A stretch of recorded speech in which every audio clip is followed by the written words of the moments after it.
and we're live. At this episode, we have a guy from Seattle, Trevor, on the line, and we're going to do some Sopranos talk. I don't know, you want to take it, Trevor? Or say something? Sure. Well, yeah. Thanks, Yeah, Trevor. Guest on the podcast. yeah. Happy to talk some Sopranos here. Yeah, I'm just a casual fan. It is certainly my favorite show of all time.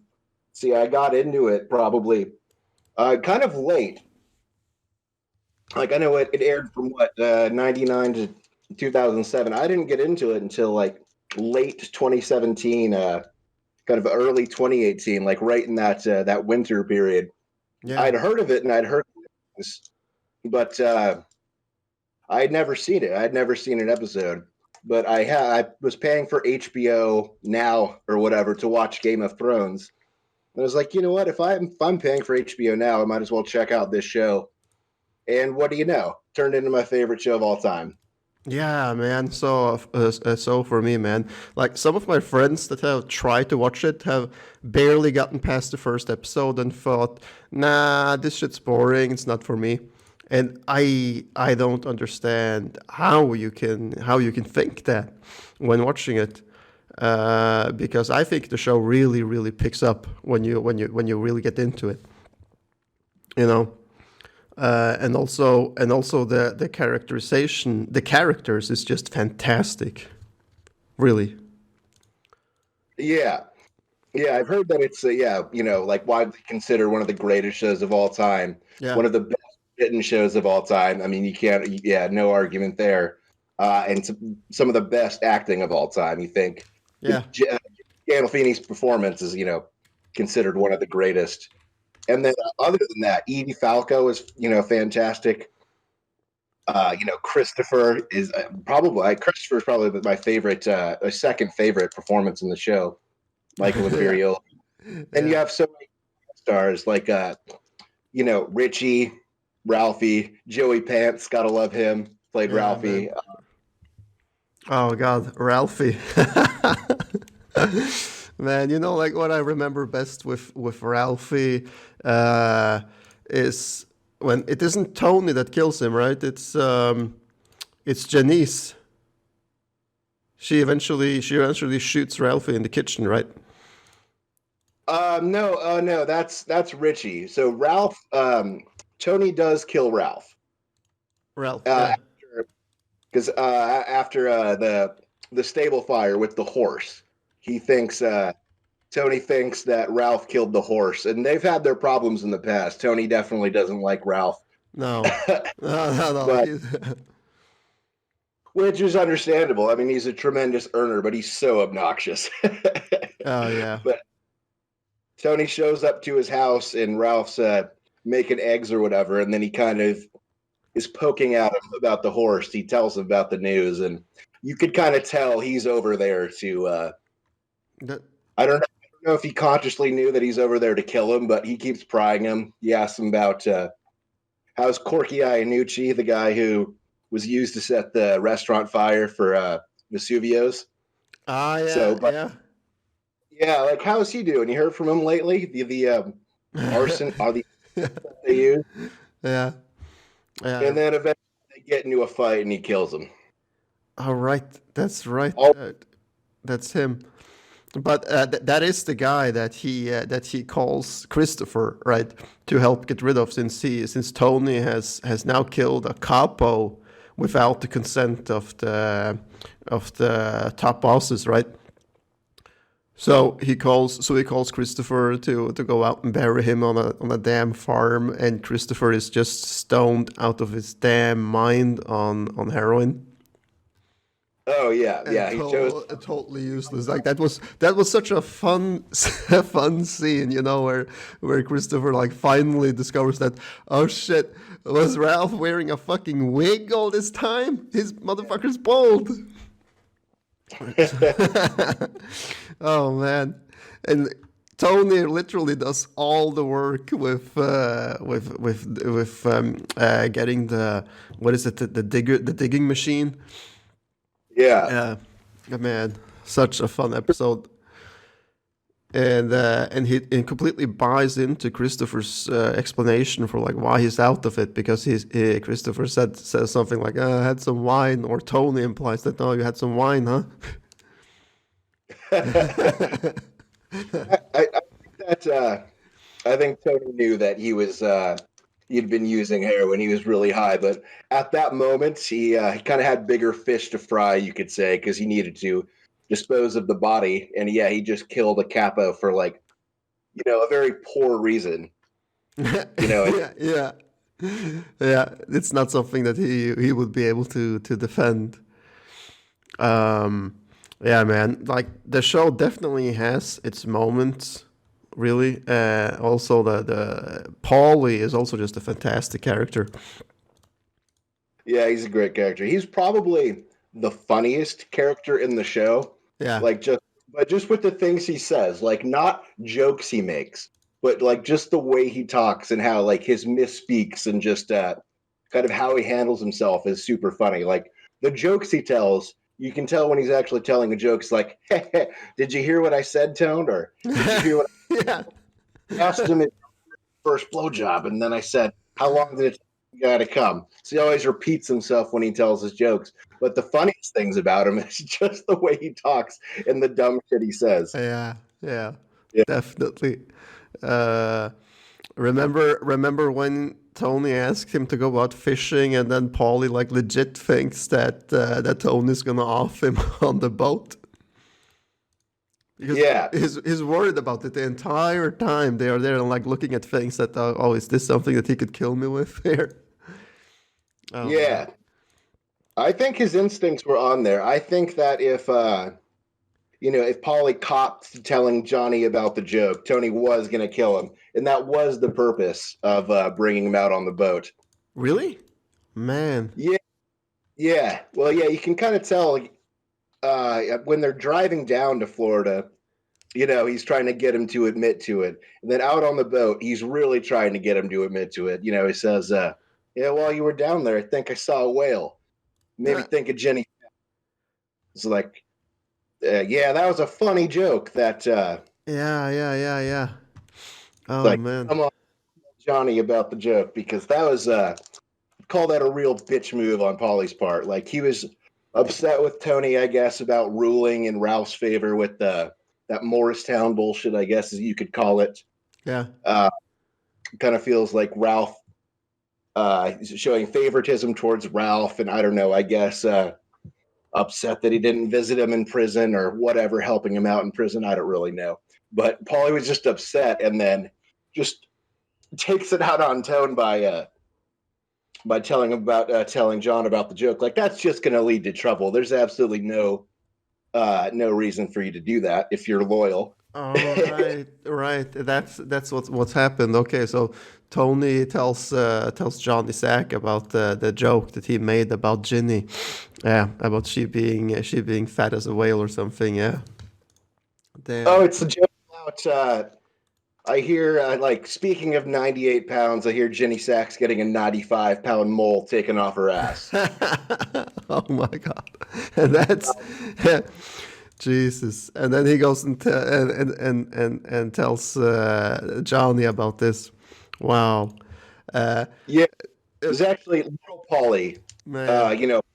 You because he was there at the party. He visits, his uncle Paulie in prison or in jail. I guess he's not in prison. Yeah. And then giving him the report of what's going on, he said, "Yeah, Ralph said this really funny joke about Jenny Sack having a mole on her ass." And then Paulie, he's just in jail and in a pissy mood, so he calls up Johnny, just for the explicit purpose. Yeah. And Wow. Wow. it's so obviously that's no good. But then Tony does discover that someone is feeding information to Johnny about their business dealings, Yeah. like him getting information from like Zellman, and then about buying up property and doing that HUD scam. Someone is giving information to Johnny uh, about their financial dealings. So he figures out, okay, whoever told John the joke has got to be the leak of information. about their financial dealings. Yeah, North Jersey. Someone's given up information. So I think he figures if Paulie is the one who said the joke, then he's the leak. So I think that was enough to warrant killing him. So I think if Paulie did cop to it, he was going to kill him. But because he just denied it the entire time, there was like Tony felt that was he couldn't kill him because there was just a bit of deniability. He couldn't prove it, so he didn't kill him. But I think he was going to. Wow, But I really didn't catch that when I saw it because I didn't think about it, but that's right. Wow, that's crazy. yeah, Uh, that's why he took him out on the boat. That's why he took Pussy out on the yeah, boat. So yeah, he that's what I thought. That it was like a really nice foreshadowing to what happened to Big Pussy or Sal. yeah. Right. Man, like when you mentioned like Johnny Sack, I have to say that he's also like kind of like a master manipulator when he pretends to be Paulie's friend. And Paulie asks, like, so how is Carmine doing? And Johnny just lies straight up to his face and say, he asks about you, Oh right? yeah. He's a great manipulator. He might be my favorite Yeah, like kind of favorite mobster just in like how he operates, I suppose. Because yeah, he is I think one snaky fuck. I suppose. think term. Yeah, he does play Paulie, and what's kind of interesting about that, Carmine, has no idea who he is, right? Because there's that scene where they're at a wedding, and Paulie comes up and says hello to Carmine. He's like, "Yeah, I don't know who you are," and then he realizes that Johnny Sack played him.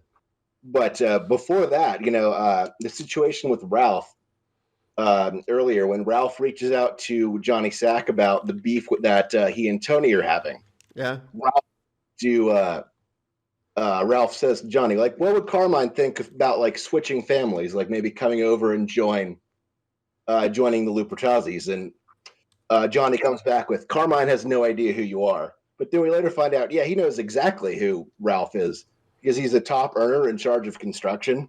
Like he knows exactly who Ralph is, but Johnny is just lying to keep, I guess, a point man yeah. in Jersey who can handle construction. Oh man, yeah. The Johnny, show is great. The show is so great with like all these strings attached to what's going on in the big picture. But that's yeah. right. So yeah, watching it, I think it's like better the second and third time around. Like the first time I watched it, I experienced it, but I understood very little. Like now I've probably seen it like six times through, some episodes more than that if I've just thrown one on. Yeah, Like every catch more and more. Then on the second and third watch, I'm like trying to formulate theories, thinking about, oh, what would have happened here? What was he thinking? And it really gets the brain going, kind of like any other show for yeah, me. yeah. I also like have all these like moments where which or signs to like something. It's like very very carefully like thought out. Uh, Also like kind of like these dreaming episodes that Tony is like having sometimes early in the show and a lot in the later seasons where he's in the coma. Mm-hmm. Really gets you like thinking. Really liked the episode where he's like dreaming about Big Pussy, and you have like these fish talking, and he's sitting there on the bench, and like he's not talking, he's making, I don't know, like bubbly fish sounds or something. Right. And then Tony just wakes up and being like, oh shit, Big Pussy is the mole. He's the snitch. Yeah, yeah. The dreams are great. I Yeah. I really enjoy them. And then also like the coma episode where he is meeting all the dead people in that mansion, right? Like Steve Buscemi. You Oh, like, sure. The yeah, very end of it, when right before he comes out of the coma. Yeah, yeah, yeah. That's crazy. Like a very, very, very good show. But like what I noticed, like the more I watch the show, is the transformation of Tony from the beginning to the end. Because in the beginning he's not boss, right? At the beginning it is Tony's uncle who is the boss over the family, and Tony is the underboss. But as we go along this ride where Tony starts to becoming the actual boss of the family, I just think that he becomes more and more cold and distant, right? Oh, certainly. Yeah, Yeah, such a difference between Tony season 1 and season 6. Come season 6, he's an animal. He's super unlikable. Like yeah, I eventually turn on him once season 6 gets in the picture. I'm like, I am not rooting for you anymore. right, right. Because Yeah. all the shit that he does is just for him, and I really like bit notice in how ruthless he is towards like people that has like talked to the FBI. He doesn't give a shit. He doesn't give a shit about like that they are doing this because it's either this or it is like 30 to life in prison or something, right? Yeah. And no money. And you also see that he is barely giving Sal's family or Big Pussy's family any money after they have killed him. Barely. So like, Yeah. so they're like, so it's like, nah, fuck this guy, and fuck the 30 something years he's been working in the family, or for me and my uncle and my father. Yeah.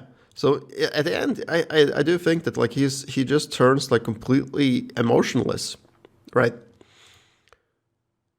And Yeah. yeah, and also the way that he like I do think that he died in the end of the show, which was also like a beautifully executed scene, because it is exactly what is it Bobby?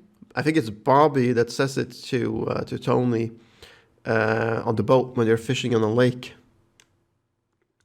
When they're talking, Yeah. Yeah. yeah, when they're What Bobby said is you probably don't even hear when it happens, right? yeah, Or talking about dying, you probably don't even hear when it happens. yeah, you And don't, so that does kind of make sense as a foreshadowing to how he dies. Like all of a sudden it cut to black. You don't even know that it's happening. yeah, you don't hear it coming, you don't see it coming. It just turns black, right? That's what Bobby says, and that's Yeah. exactly how the show ends. That like think the music or the sound cuts out, and then it just turns black. Or we do, Yep. yeah, Yep. Exactly. Uh, don't stop believing the Journey song that's on, and then yeah. all of a sudden the music stops, it fades to black, and then after maybe 10 seconds or so, then you start seeing the credits. Just quite the abrupt ending of all of a sudden it stops. Yeah, yeah. And what's also, if you like rewind that scene a little bit, there is so many people in this diner that Tony is having dinner with his family that has motive to kill him, because they are all people that he has offended somehow, like by killing somebody close to them, or yeah, responsible for something. Like, yeah, yeah, it really is. Do you remember this, or did you catch that? Oh, sure, yeah. Well, in the diner, I think if you assume that it does in fact die, then the guy who kills him is the one sitting by himself, the guy in the members only jacket who gets up, goes to the bathroom, which that in itself, is like a reference to the Godfather. There's Godfather references throughout the show, but him coming out of the bathroom and then killing Tony seems like one of many Godfather references. Um, Yeah, but yeah, so that definitely seems like if you assume that he dies at the end, that I don't know who else would be killing him in that restaurant.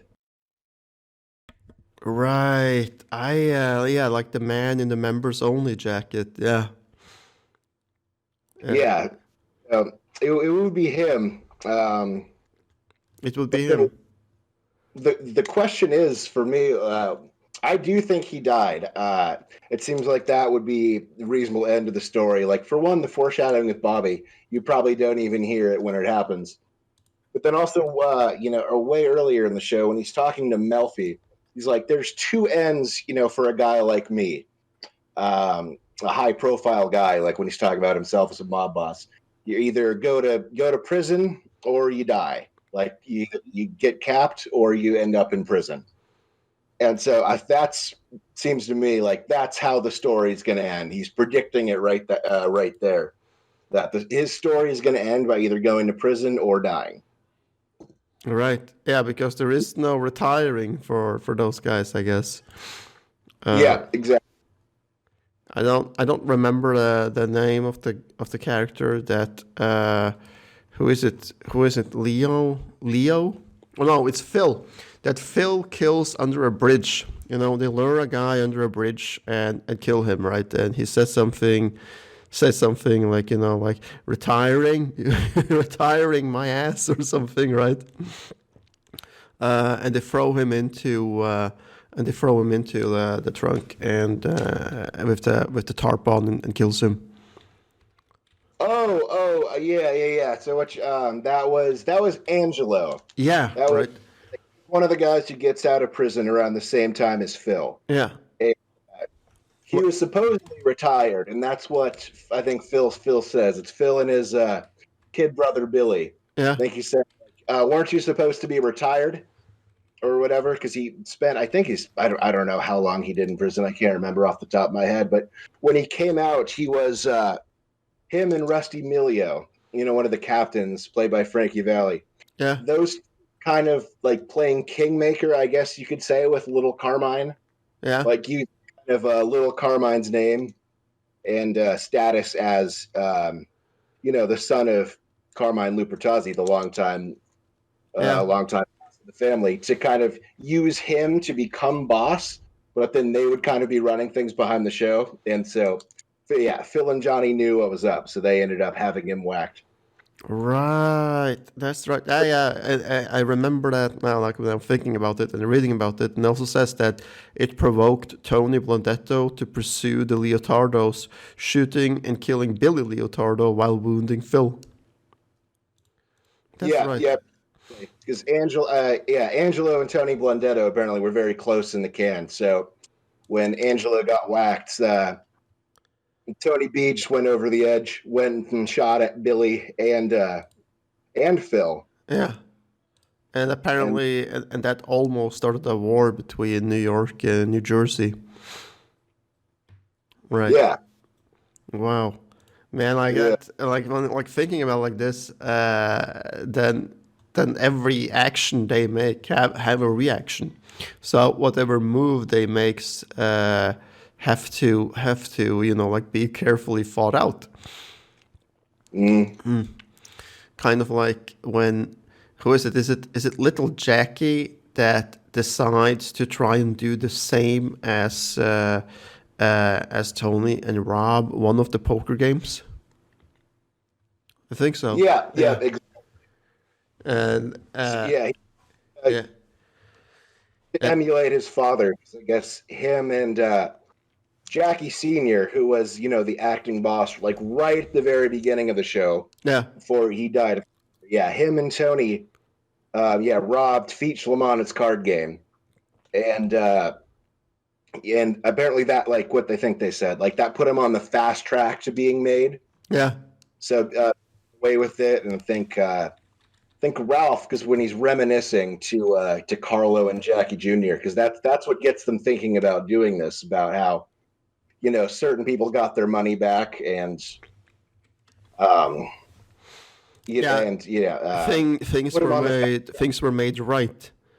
Uh, things were yeah but did little Jackie kill somebody during this robbery?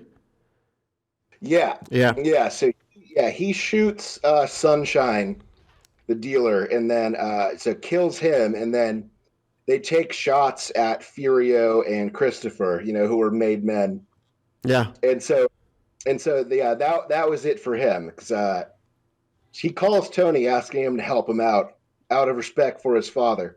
And then Jackie says, well, you did the same thing. And Tony's like, well, try to figure out the difference. Yeah. So when Tony did it, no one got shot. No one died. It was just a clean robbery without really incident. I mean, obviously they busted in there with guns and took a bunch of money. Yeah, that was the difference. Yeah. Yeah, right No one, then. Yeah.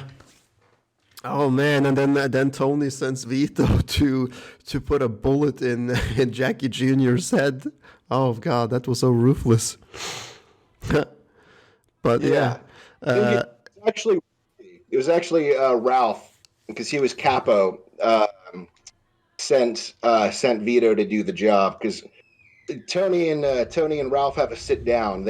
And I think neither one of them, I think, wants to make the call to kill Jackie Jr., but they both know it needs to happen. So there's a game of kind of going back and forth of, Yeah. well, I know how are you you're close to him, oh, that's Rosalie's kid, Oh man. I can't remember. It's like a game going back and forth where no one wants to make the call, but Tony like implicitly states like, you're gonna take care of this, you're gonna do the right thing.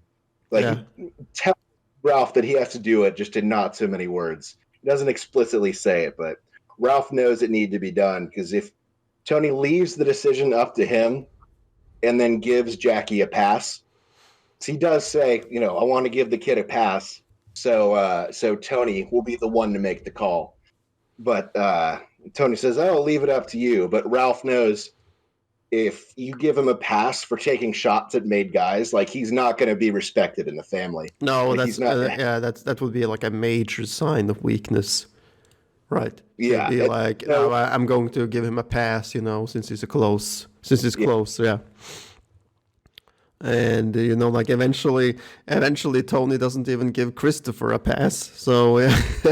And- man, but doesn't he confront Jackie Jr. about it at some point, where Jackie Jr. tries to explain himself to Tony, and Tony just says, "Well, time's different now," or something. Because he says, "Yeah, I think that was the phone call where Jackie Jr. reaches out for help, because when he's hiding out in the Boontown projects with Omar from The Wire, yeah, Michael K. Williams, his character. yeah, He calls him up, and then he's trying to get some assistance, I suppose. And he says, well, things were different in their two robberies. Figure out the difference, and then hangs up on him. yeah." Wow, Mm. crazy. Like how many people have gotten killed in that show. Man, like, did anything happen? Like, did anything happen to Finn? The boyfriend to Meadow. I don't remember. Something. He didn't get killed or beaten up, right? I don't think so. Like Finn, you remember, like Meadow brings home like a boyfriend from university, and that's Finn, and Tony gets him a job on like one of the construction projects that Ralph's running. Yep.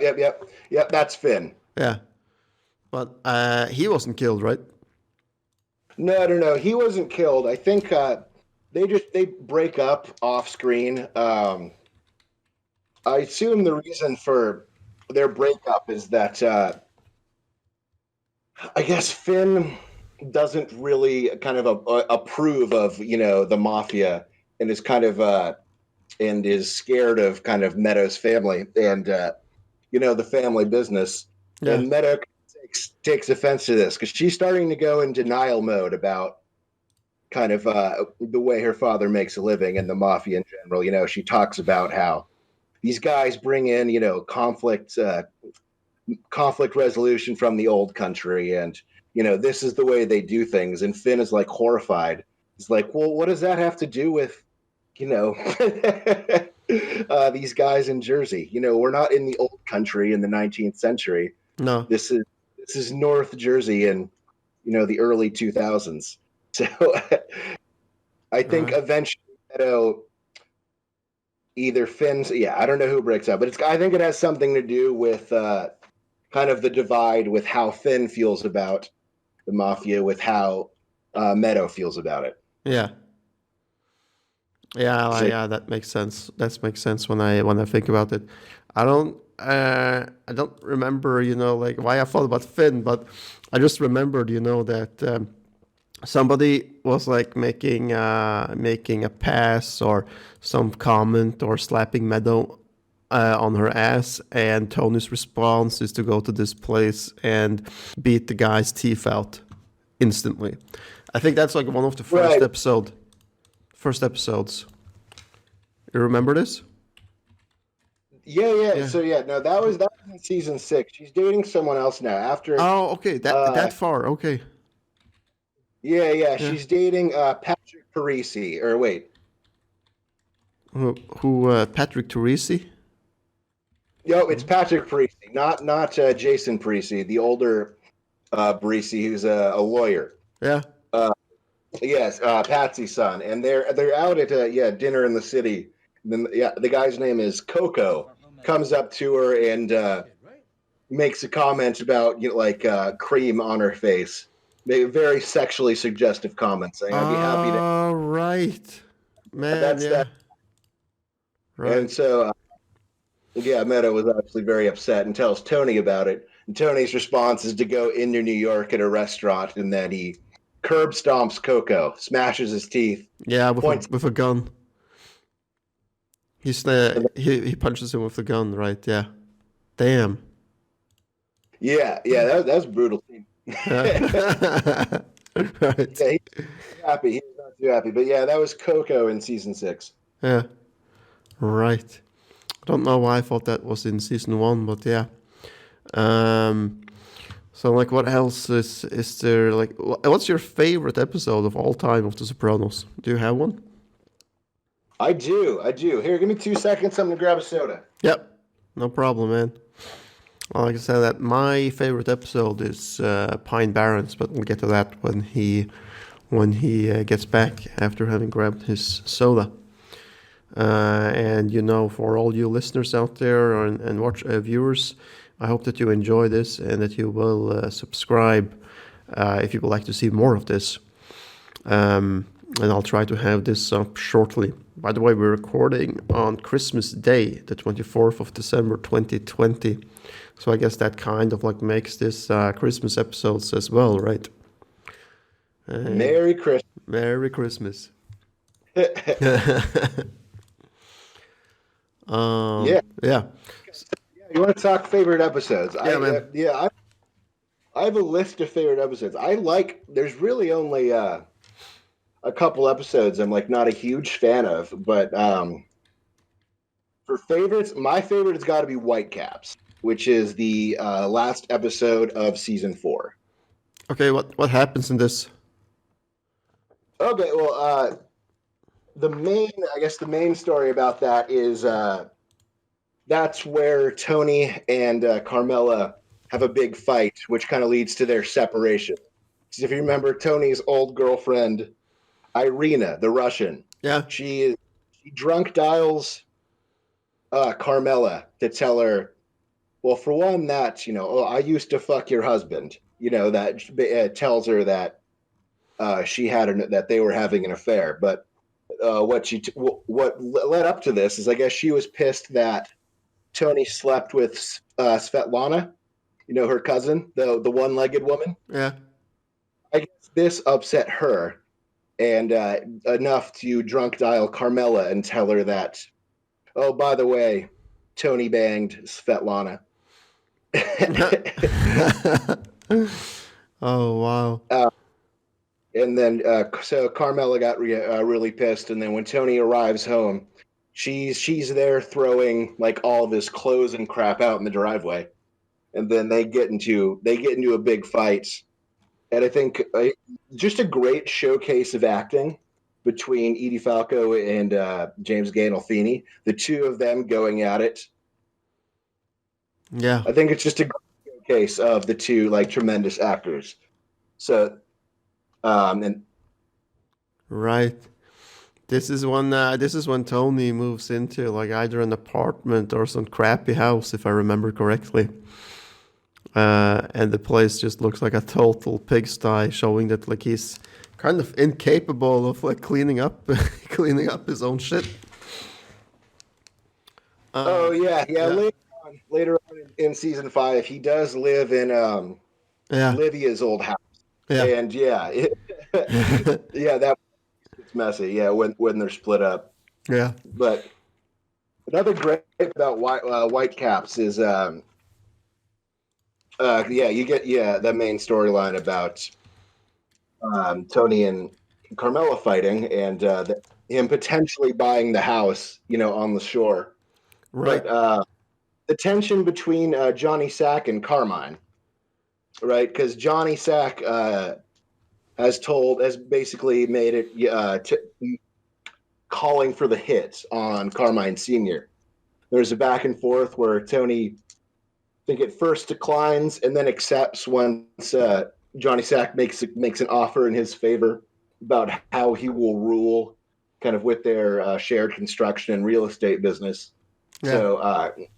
So yeah, Carmine, or no, sorry, Tony has Christopher arrange the hit, and then Carmine is ready to settle, and then Tony assumes, okay, well the deal's off, and Johnny says, no, not in so many words, but Johnny still wants the hit to go down, and eventually Tony declines to do it. To do the hit. Okay. Yeah, Yeah. he declines. Wow. Yeah, Yeah. he's going to. A lot of stuff happened in this episode, as I can see. As it seems like Junior was in prison in this episode, and his trial is ongoing.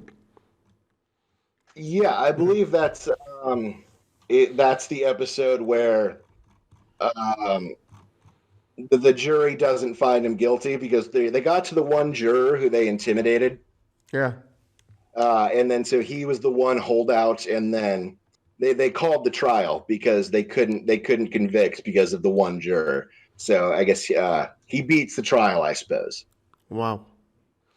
Yeah, Man. that's that episode. And Still, what I find still. funny about this.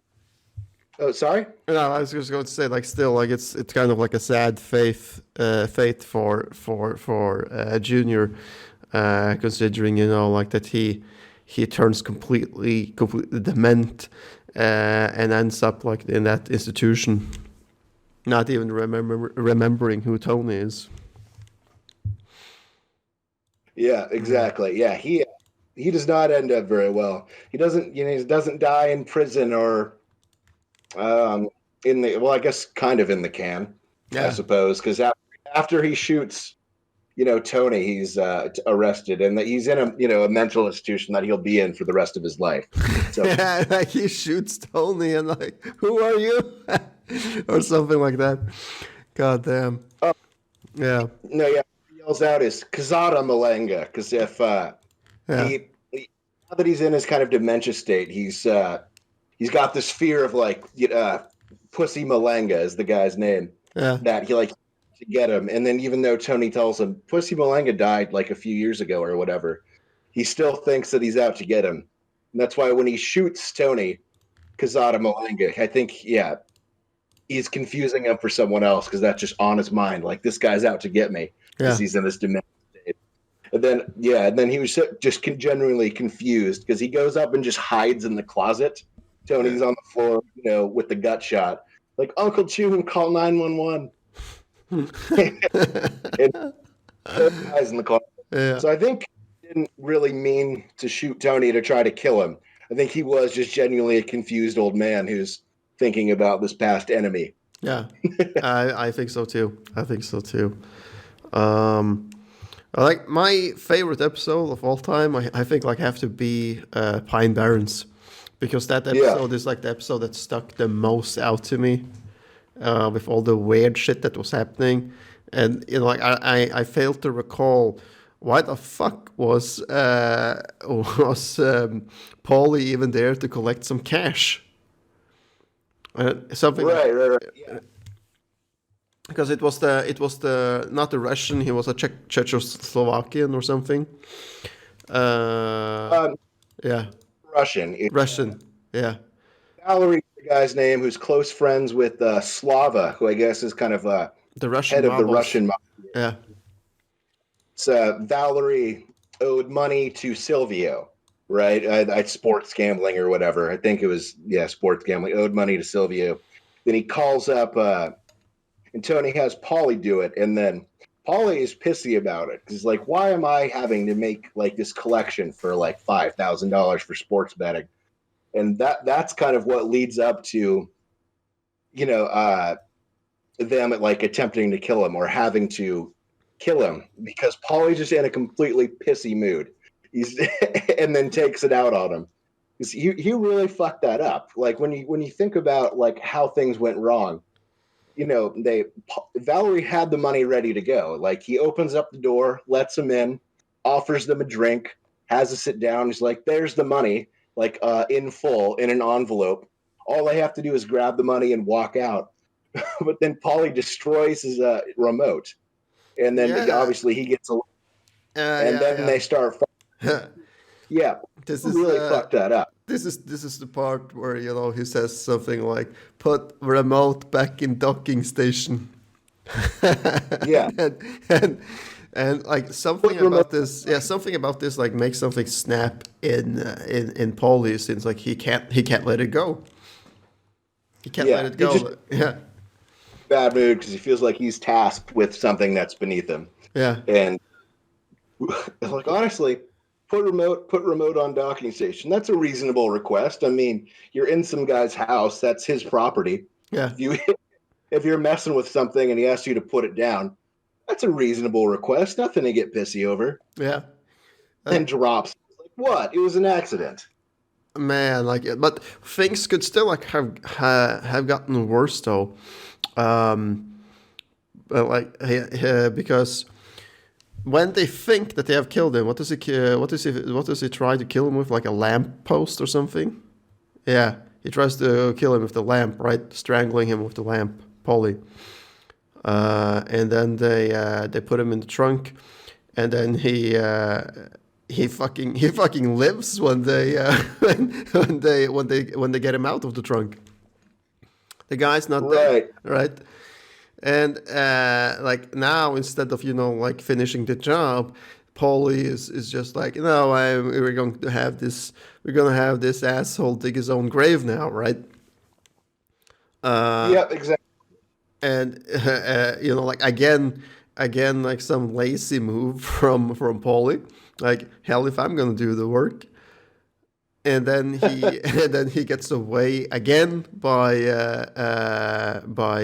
like swinging the shovel or something. But kind of like a confusing episode, because Christopher does get a headshot in, because you see the cloud of blood coming out from his skull in the Yeah, distance. definitely head. I think that was Paulie shooting. Yeah. Um, yeah, but yeah, they definitely hit him in the head, but then they don't find his body. So it's open ended, really, whether or not he died. Yeah, but Um, the footprints gone, and when they get back to the where the car has been parked, eventually, after like walking around in this Pine Barrens forest forever, where mhm. Paulie loses his shoe and all kinds of shit, footprints end, and they get back to the car, and the car is gone, Yeah, exactly. Yeah, the car is missing. suggesting that he did make it out of there. And they never find a body, and we know this because it is never taken up again. It's never mentioned again in The Sopranos about him, other than that Slava just says something that like, oh, he never came back, or never returned a call, or never contacted me again. But he had PTSD from the war, so not really that surprising. Mhm. But Yeah, like you can think about how bad things could have gone if he would have gotten away and told Slava about what happened. Like, yeah, that would be terrible. Because yeah, for one, if you a close friend of Slava, the mob boss, if he finds out that's on kind of guys who represent Tony tried to kill him, that'd be very bad because he would probably retaliate. And then also, and at the very least, I think it's what implied that Slava launders money for Tony, Yeah. so he would lose that connect, or Slava would try to take him out, or someone close to him as retaliation. So if the Russian Valerie did get back, that could potentially be very bad. Yeah, definitely. But all in all, like a great episode, and the dialogues between Paulie and Christopher. Holy shit, man! Those two really could not get along, right? Like just thinking Yeah. about like how much shit Paulie gave Christopher in the beginning, also before Christopher became a made man, and also after Christopher became a made man, with making Christopher pay for everything. Mhm. And what else? Like that they end up killing that waiter on the Yeah. parking lot. over tips. Oh god. Yeah. Eventually, they kind of make up after that. It's like that was fucked up. What happened last night or whatever. But what Paulie, absolute dick to Christopher. At when Chrissy gets made, they state that they're like Patsy says, like wait till he finds out about the rules for newly made guys, like they can be subject to searches or whatever. And so they're shooting pool, right? I think at the Bing in the back room. And then I think what Christopher says something to Polly that makes him upset, and he's like, "Hey kid, are you wearing a wire?" And then makes him strip down in front of everyone. Like Polly was not concerned about him wearing a wire. He was just being a dick. He's like, you know what? I can, so I will. So it makes Chrissy strip down to him being bare naked in No. front of. Wow. Yeah, Paulie was such a dickhead sometimes. Really. And Uh, then later, I don't know if this was in the same episode or the episode after, but he shows up to Christopher's house in the middle of the night to go through his stuff as part of this process for newly made guys going through the search, and that's when he sniffs Adriana's panties. yeah, yeah, yeah. Right. And Christopher goes complaining about this to Tony. I think. Yeah, Chris Yeah. does complain about this to Tony, and a funny line. I think Tony brings this up to Paulie. It's like, "Did you sniff that girl's panties?" And Paulie throws up his hands and he's like, "As of the wedding day, anything that touches her pussy is off limits." It's Yeah. like, Paulie, what Man, you fuck? that's crazy. Well, like all know, like a good show. I think like that's all we had time for today. But I think that we should definitely do a second episode at one point, going deeper into The Sopranos, if you're up for that at some point. Because like I Yeah, think yeah. like I think like there is like you can make like an hour episode on this just by going through like 2 episodes or 3 episodes if we really go into detail. Oh yeah, Yeah. yeah. There are some good podcasts out there, like No Fucking ZD podcast, Pot Bing. Well, they're another good one. Well, they'll cover whole episodes, and then of course you have the Talking Sopranos podcast now that's going on with Steve Sharipa and Michael Imperioli. I could talk about this for Yeah. definitely my favorite show. And I'm also going to start rewatching that show, so I also have like a fresh memory on these episodes. Um, but yeah, Absolutely. absolutely. And I want to thank you for coming today, Trevor. Yeah, not a problem. You had a good time talking. I'd be happy to talk more. I got some more talking points. I could talk about some theories, more favorite episodes, because we just kind of talked about kind of White Caps and Pine Barrens, Yeah, a little bit about Funhouse, but there's other classic episodes that like College, like in the first season. Like I think that's definitely considered one of the greatest episodes and kind of a turning point for the series yeah, when Tony kills someone. yeah, Yeah. yeah. Yeah, I will do that, man. And again, like, thank you for coming, and for all your listeners, like, subscribe, and share if you enjoyed this episode. Thank you, and peace out. Alrighty. Well, thank you very much.